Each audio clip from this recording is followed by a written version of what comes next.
પૂરા બ્રહ્માંડનો બીજ છે. શિવપુરાણમાં યોગને એટલો ટોચ માનવામાં આવે છે અને ભોગને એટલો ટોચ માનવામાં આવે છે. શિવ મહાપુરાણમાં સંસારની એ જ પ્રધાનતા છે જે આપણે બધા જીવીએ છીએ, જે આપણે ભૂલી ગયા છે.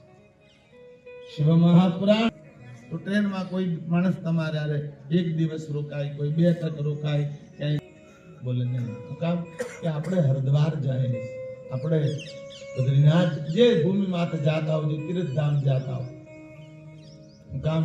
કે તમારો લક્ષ્ય તમને યાદ છે, તમે મુસાફરી કરો છો અને એ બધા રસ્તામાં રોકાવાના સ્ટેશન આપો, તમે ક્યાંય આસક્ત નથી થતા.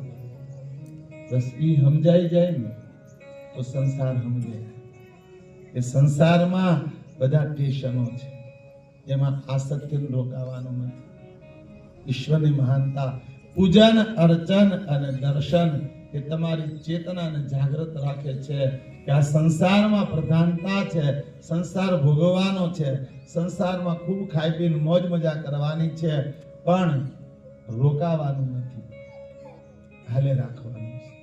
રોજ 1 કલાક પરમાત્માનું ભજન, રોજ 1 કલાક પરમાત્માનું સ્મરણ, રોજ 1 કલાક પરમાત્માનું પૂજન, અર્ચન અને દર્શન. જેમ તમે જે ગામ જતા હો એ ચિત્તમાં યાદ હોય, રસ્તામાં રોકાતા જાઓ, રોકાતા જાઓ, રોકાતા જાઓ, પણ ત્યાં જવાનું છે એ ક્યારેય ભૂલાતું નથી. યાત્રા તમારી અખંડ શરૂ રહે.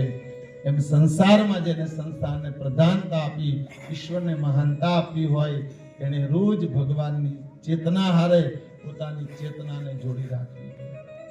તો સંસાર બંધન કરતા નથી, સંસાર માર્ગ છે.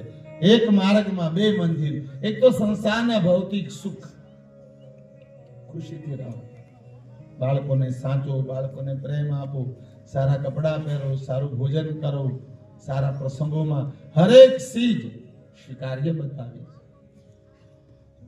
સંસારમાં કોઈ ચીજ ખરાબ નથી.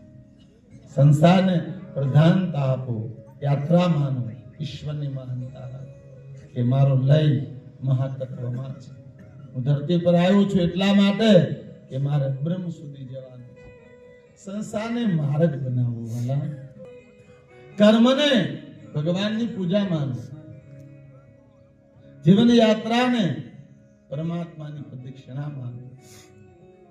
જે મારી યાત્રા છે, રોજ 1 દિવસ ઉગે છે અને આથમી જાય છે, હું 1 દિવસમાં આટલી વાર પરમાત્માને યાદ કરું છું, પરમાત્માનું પૂજન, અર્ચન, દર્શન કરું છું, ઈશ્વરનું સ્મરણ કરું છું, એટલા માટે કે આજનો દિવસ પરમાત્માના દરબારમાં લખાઈ જાય.